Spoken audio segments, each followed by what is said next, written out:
it?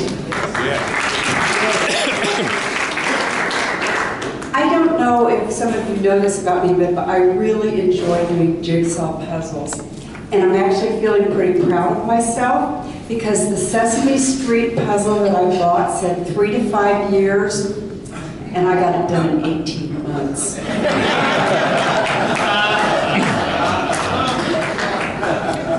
Now, all of you received, hopefully all of you received a lollipop when you came in, and that is because today is National Lollipop Day.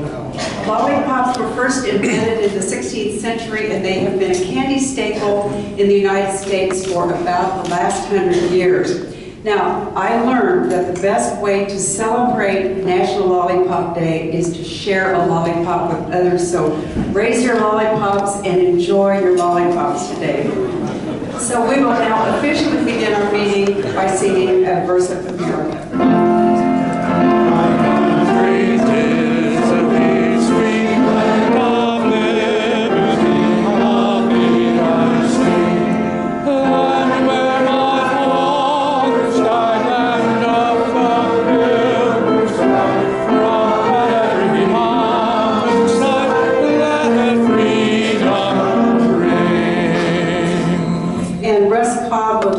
Today.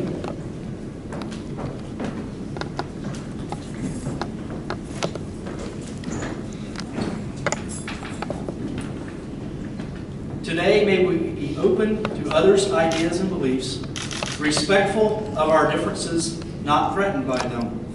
May we grow in understanding of our own motives, knowing that people often act out their own fears.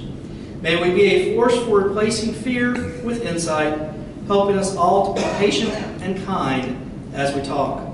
Strength, real strength, can always find compromise. Working together, may we find a common ground, enable us to move forward with a shared purpose. May we see what is truly important and unites us, focusing on that to banish roadblocks of ego and fear. Today, may we be open to others' ideas and beliefs. Thank you. And Jeanette Weeds will do our guest introductions today.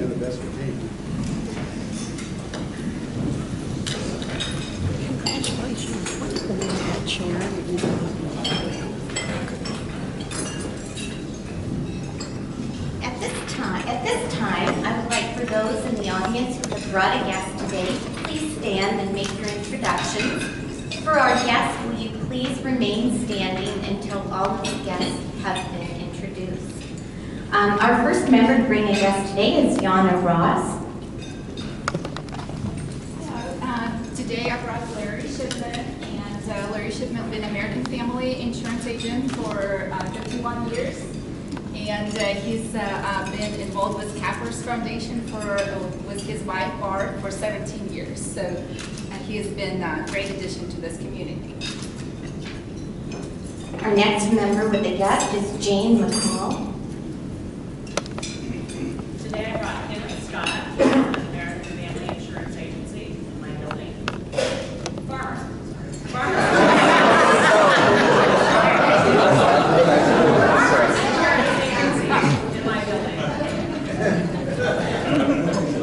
And our next member with guests today is Rayhan Reyes. There we go. Yeah, great.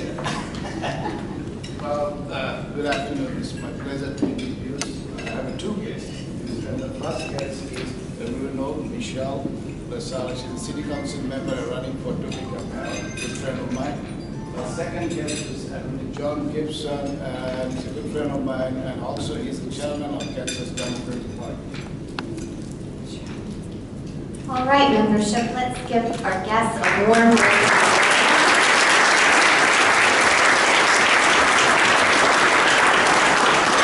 And thank you, members who brought guests today. Thank you, Jeanette. This month's featured charity for our cut money is Jobs for America's Graduates, or JAG. And again, this is a state-based national nonprofit organization dedicated to preventing dropouts among young people most at risk. And I ask again that you give generously And 2 weeks ago, I promised I was going to give $5 a week, so there's my $5. So hope you will follow that. We have a red badge presentation, so if Terry Hobbs and Mildred Edwards will come forward, please. Mildred Edwards is going to receive her red badge today. She is the owner of ME Executive Consulting, LLC. She's sponsored by Michelle Parker.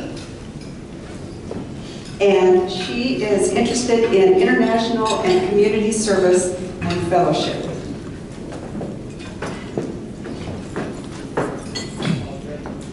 On behalf of the board and membership of the Downtown Topeka Rotary Club, it's a great pleasure to welcome you as the newest member of our club.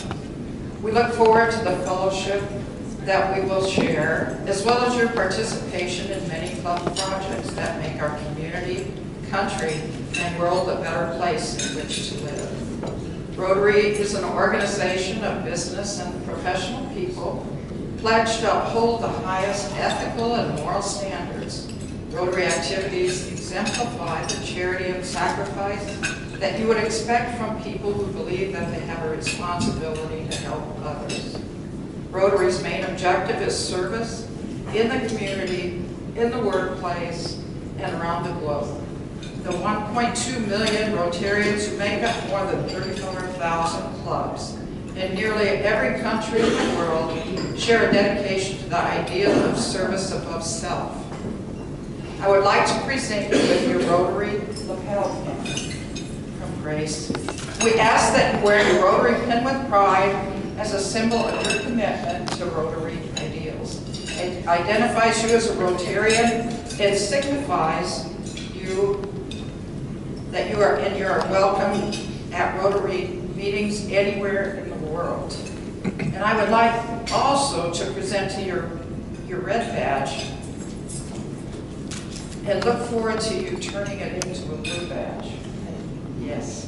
And when you have completed the activities to help you learn about our club and about Rotary and help you become engaged in the important work of this organization. And I will help you with it. Thank you. So let's stand and welcome our newest member.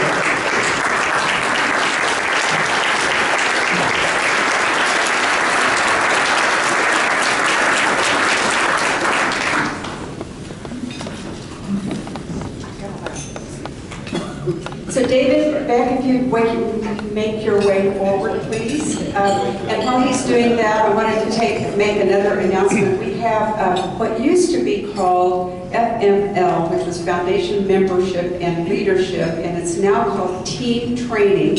And this is district-wide training, and TEAM stands for Transform Your Club, Engage Your Members, Advance Your Mission, and Make a Difference. And this is going to be held Saturday, August 19th from 8:30 until 1:30 in Lawrence.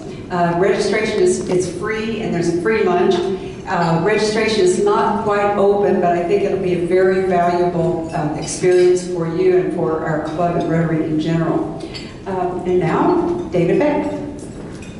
Thank you, Grace. I want to talk just a little bit about Rotary Youth Exchange. And if you'll look at, I think every table has one of these on there.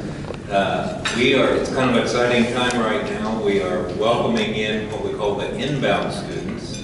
Our district will be hosting 10 inbound students. 3 of them will be living here in Topeka.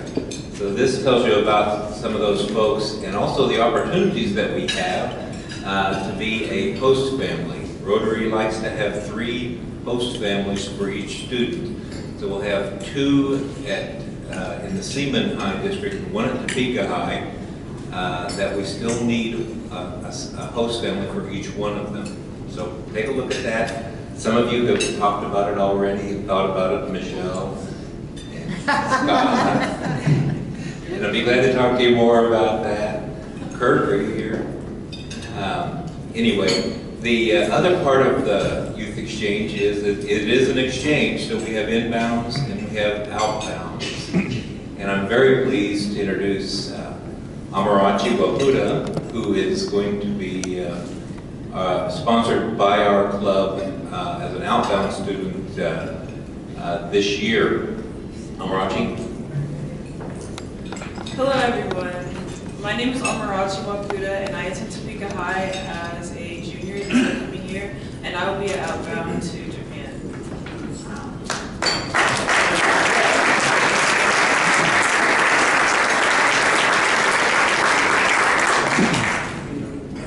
No, this is Amarachi's official send-off. We wish her well in her travels and representing us. Great.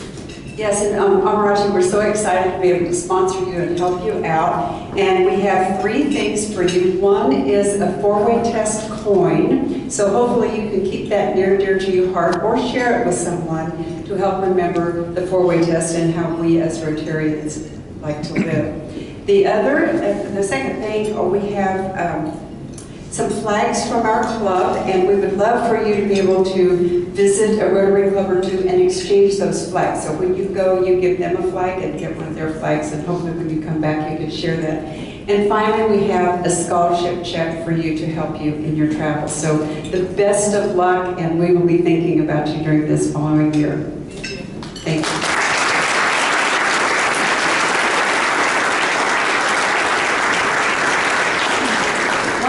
Announcement. We are going to have a social on August 31st. It's just in the very beginning planning stages. But District Governor Adam Ehert will be here, and we're trying to make this a social that will include all the clubs in the area. So if you just keep that date in mind, we have a lot of ways to go. We don't even know where it's going to be just that date. It's a Thursday. So keep that in mind. And let's see, if Carol Jordan will be introducing our speaker today.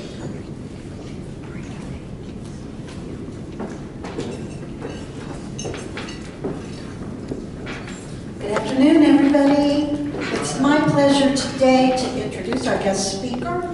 She's a graduate of our own Washburn University. She has a master's in criminal justice, and in 5 years she plans to have a PhD in the same topic. She is a 15-year police veteran, now working with the Lawrence Police Force. She serves as the Vice President and Chapter Commander of the Sheepdog Impact Assistance, and through that helps first responders and military veterans who are struggling with finding meaning in their life and a sense of purpose after tough shifts or tours of duty. So, here with her own very positive Shaggy Dog story, please help me welcome Casey Wilkes.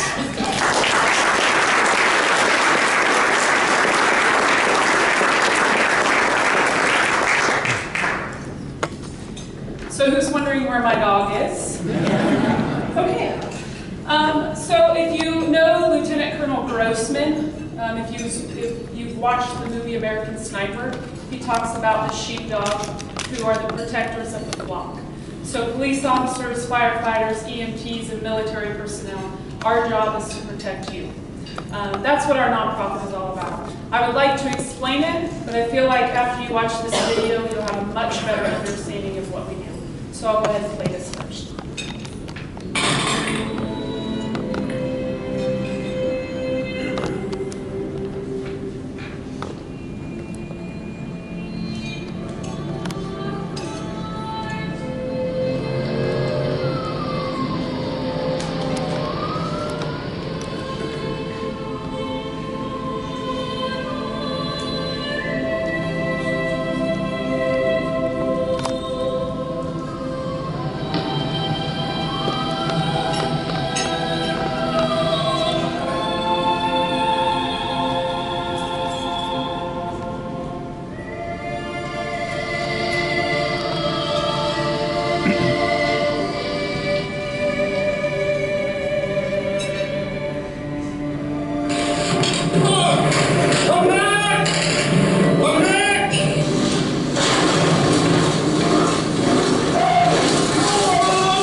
before sheepdog, I was like 60 pounds overweight.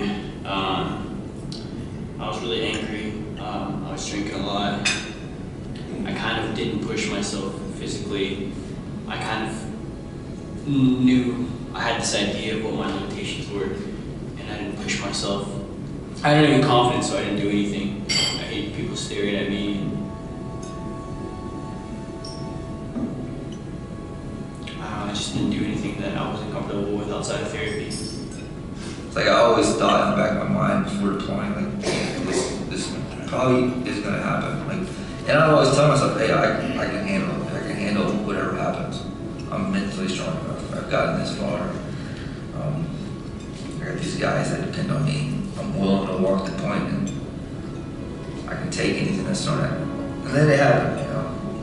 And then it's just mentally tough, I guess. It's just demanding. Trying to think what's next in life. It's like you go from being a Marine, and not just a Marine, but one of the toughest scout sniper in the Marine Corps, to being in a hospital bed, being bound to a wheelchair. It's pretty rough. When I joined the Marine Corps in 2003, I had already served by the age of 21. I was in my first war. So I joined at 19. I was in my first war at 20 at Ramadi, Iraq, and that was pretty crazy in itself. Every day something was going on. It was to a point like it wasn't like if you were gonna die, it was just like when you were gonna die. It was just a chance. It was a roll of the dice, you know. I was working alongside joint operations with the British, alongside with the Afghan National Army, and we would go out there with them and help them patrol and show them how to patrol and how to conduct operations. And towards the end of the deployment, we were about wrapping it up, about 2 weeks from coming home. Routine patrol. I picked up my squad and then moved out to rendezvous with the first squad. I looked up at my captain. As soon as I looked at him, a big explosion went off. It felt like a linebacker blindsided me. That day, my team got called into an AO where they were replacing IEDs on roads. So they sent us out to find the guys that put the bombs on the roads. We stepped off probably around 9 o'clock at night to go set up a hide site. Remember, it just started raining. I was vegging up my ghillie suit with another guy from my team. Turned around to go sit back in the hide site, and I stepped on an IED. The next week or two, when I started kind of waking up and realizing what happened. Like, all the drugs, I guess, from all the surgeries, pretty much just days and weeks in the hospital bed with, I guess, like a metal cage on my leg, because I have one amputation in my other leg. I had multiple severe fractures, so I had a metal cage that kind of held it back in place as they tried to fuse bones back into place. It was rough being in a hospital bed, knowing one leg was gone, the other one was severely messed up, didn't know what was going to happen, how long the recovery was going to be. It was pretty, I guess you could say,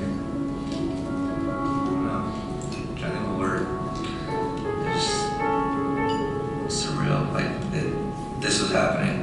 At first I was confused and I heard ringing in my ear. I wasn't sure what was happening. I looked down and I noticed that my legs were full of blood, and then it came to the realization and dawned on me I had triggered an IED. The biggest thing is I felt that I let my Marines down. I let my Marines down and my people down for getting injured. They had picked me up by my legs, and then another Brit picked me up by my shoulders. As soon as they picked me up, and then the other Brit picked me up from my legs, my left leg, it just slid right from my body. I got involved a sheepdog initially because it was right after Joplin had been devastated by an E5 tornado. I had responded to Joplin as a civilian. I self-deployed. I was there an hour after the tornado hit, and I helped with triage. We did a temporary morgue. We did search and rescue. It's instilled. I was a firefighter EMT in the past. I knew what to do. I felt like I had to help. I heard the need for help, and I went. A lot of my friends asked me, why did you do that? Why did you jump in the car? Nobody does that. Why would you jump in the car and drive, especially still being under tornado warning, and drive to Joplin and put yourself in danger? It's because it's ingrained that I'm a sheepdog. You know what I mean? Like, that is something you're born with. You want to give, you want to serve, you want to help others. I never questioned it. I know I'm trained, and I know I'm trained well, and I can help. So I did.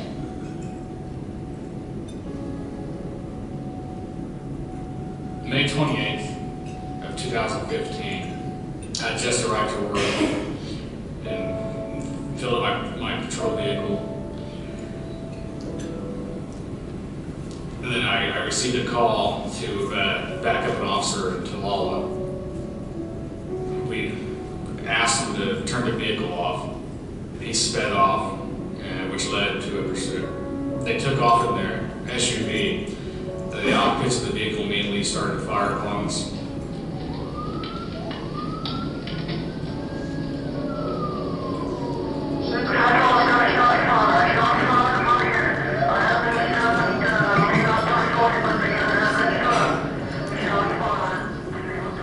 And we chased them for approximately 25 miles. And at that point, I was struck in the left part of my head with a .223 rifle round. I blacked out. I was traveling at about 115 miles an hour. The vehicle left the roadway and flipped and rolled approximately 14 times.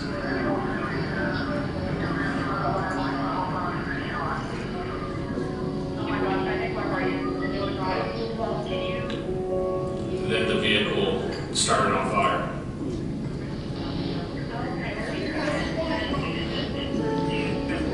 We need some help now.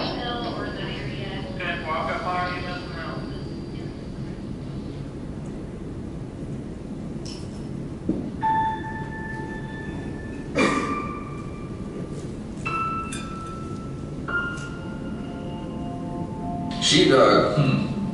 I guess you could say they found me. They found me and Sebastian. We're at the Marine Corps Annex. And really, I just started walking again and started being active. And then one day, one of the masters was like, hey, there's this troop sheepdog. You want to do a Spartan race? And me and Sebastian, just being the guys who were like, all right, let's do it. My buddy kind of didn't give me an option. He was just like, yeah, I signed us up for the Spartan race. You ready to do it? On 2 weeks' notice, I signed us up for a Spartan beast. One day we just went to, I guess it was Dallas or Glen Rose, Texas, do this Spartan race. And it was just a bunch of Marines hanging out. And it was probably one of the best times ever. Just enduring tough obstacles with fellow Marines that they didn't look at you as an amputee or anything like that. They just looked at you as a Marine. It was just a goal that I had to work towards to be able to do in the race, you know, it completely destroyed me. They never looked down upon my wounds. It was like love, man. After that first race, things changed.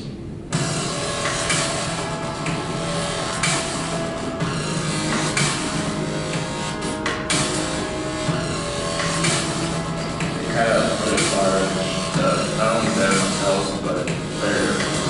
Sheepdog's not like any other organization that I've ever seen. The people who run it, they understand where we're coming from. They gave me the push to do a lot more on my own. Sheepdog's really the only one that I know of just starting to help law enforcement, your firefighters, paramedics, and other people in those fields. There's disaster everywhere, and we have chapters in those places. With that support, we can give back to those communities tenfold. And when there's emergency, we're right there to help, helping that community rebuild. When they need that help, you know, we're there. They're not just your average people. They are sheepdogs. They care about anyone and everyone, and they want to be there. They want to help out. They don't just focus on one group of people. It's not saying you got to be on the board. It's the fire department, it's police officers, it's civilians. When there's people in need, they're there to help, and they want to continue serving their country beyond the Call of Duty. A great group of people with a great heart, and they do care. For Grace is to empower them to get on disaster relief missions. You have this brotherhood doing things that get you away from this prison that you put yourself into in your head when you isolate yourself. You know, I don't know where I'd be. You'll see that, and you'll feel that, and you'll feel the same way. I guarantee you. I promise you that. So can you see why I couldn't say no to my own people? Sheepdog is, I'm going to pause it for that next one. I've been a part of Sheepdog since April of 2013 after Corporal Harwood was murdered here in Topeka. Welcome, Mr. Lansing. I needed to do something to give back to the first responders that was hurting as well as the community.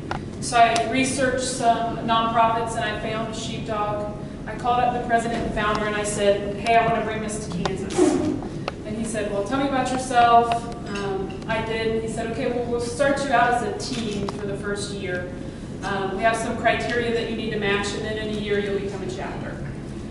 We have a top-ranked chapter in the nation. We have 23 teams and chapters throughout the U.S. and over 5,000 members and supporters. I am very proud of this organization. It takes up every single minute of my time when I'm not at work. I'm the vice president for the whole organization. I'm the Kansas chapter commander, and I'm the new volunteer member coordinator. So it keeps my plate full. The reason I speak to groups like you, because you're probably wondering what can I do to help. So Sheepdog has 3 missions. We do disaster response missions where volunteers and members deploy. Our last one was at Baton Rouge when the flooding occurred. We send a team down. It kind of gives police officers and military personnel another purpose. You know, we're off duty, we want to help people, that's just who we are. So we go on our disaster response missions. We also do outdoor adventures. If you saw, we were running the Tunnels to Tower race in New York. What was so astounding about that experience was that these Marines with no legs are fighting because of 9/11. And so they come back and run the Tunnels to Tower in New York, and it was an experience I'll never forget. To be around some of these people that were injured in the line of duty and continue to want to serve is something that I can't explain. We also do Thanksgiving and Christmas for military and first responder families. Last year in Kansas, we helped 32 families for Thanksgiving to where we provide an entire meal. And then we helped 54 military and first responder families where the kids will go online, sign up exactly what Christmas presents they want, and we spend $150 per kid. And then we give it to the parents and let the parents give it to the kids. Because if you don't know, military and first responders, we're very prideful people, and we don't ask for help. Sheepdog Impact Assistance exists for those first responders and military personnel to have someone to ask for help, because we are just like them. A couple things we have coming up. We have the Law Enforcement Run to Remember that we're co-hosting with the FOPA, the Fraternal Order of Police Auxiliary. It is at Lake Shawnee on August 26th, and we're actually the beneficiary for the run. So if you're a runner, I am not, but if you are a runner, please sign up for that. We have a golf tournament coming up. Every year we do a Patriot Day golf tournament to remember and honor the fallen first responders of 9/11. That's at Cypress Ridge Golf Tournament. I have some flyers if you're interested in that, if you're a golf player. And then our Thanksgiving and Christmas. We're looking for supporters, we're looking for volunteers, we're looking for members, but we're looking for people to help. If you know a veteran that's just having a hard time, doesn't want to leave his house, needs to go on an outdoor adventure, needs to hang out with us and do something fun, send me their name. We are all about engaging and assisting our military and first responder here in Kansas. That's all I got. Thank you.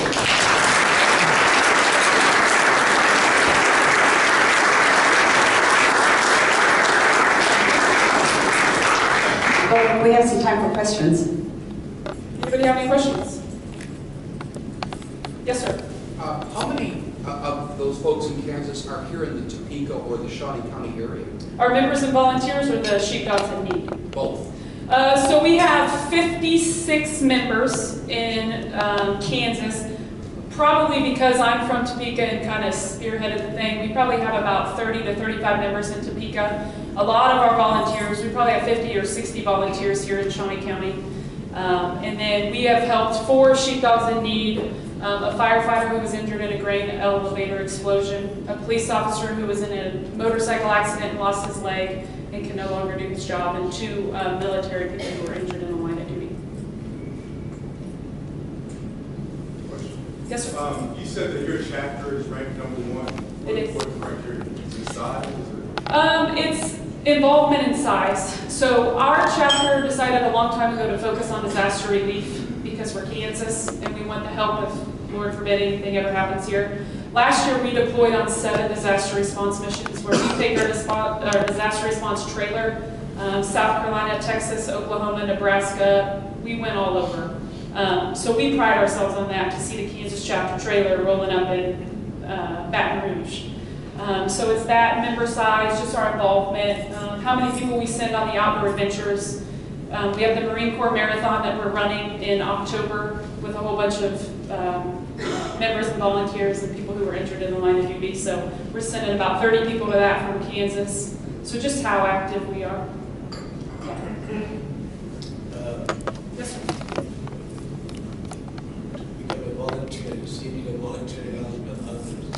Do you give any special training or you can apply? What is the requirement? Anybody can be a volunteer. You just go to our website, and I have some brochures that I brought if you're interested. I'll put them over on the table. Anybody can volunteer. We do offer like CPR training, chainsaw safety for our disaster response missions, the FEMA training, ICS 100 through 400. The city has graciously offered classes to us for free.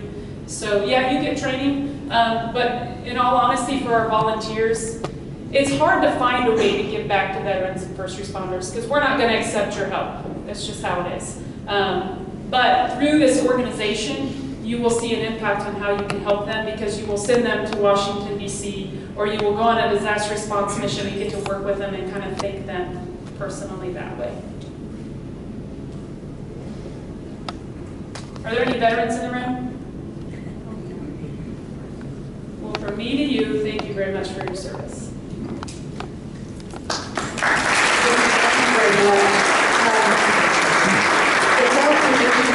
A coffee cup mug that you would never drink out of, or a piece of paper that would go in a pile someplace. We like to present a book to a local school, Ross Elementary, and in your honor, and if you would sign this before you go, and then we'll pass that on. Absolutely. Great. Thank you. Thank you so much.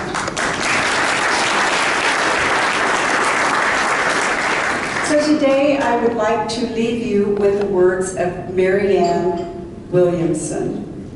She said, "Nothing liberates our greatness like the desire to help and the desire to serve." And that certainly is embodied in what Casey was telling us today. And you and all Rotarians certainly embody this as well. So you are all great people. So one other announcement, we'll be here next week in the same place. Our program will be Senator Laura Kelly and Representative Brenda Dietrich, and they'll be talking to us about the 2017 legislative session, and Ann wants to say something. It's a surprise to me. I said I have a big voice, I probably don't need this. But it's about service, and it's about a member, and I don't know about how many there are in here, but I'm a huge Royals fan. And I don't know how many of you saw, was it yesterday or the day before? Our very own Dave Heineman got the Buck O'Neill chair, which is a huge, huge honor for someone who personifies Buck O'Neill's sense of service in his community. There's one chair a night. There were 30,000 people there last night.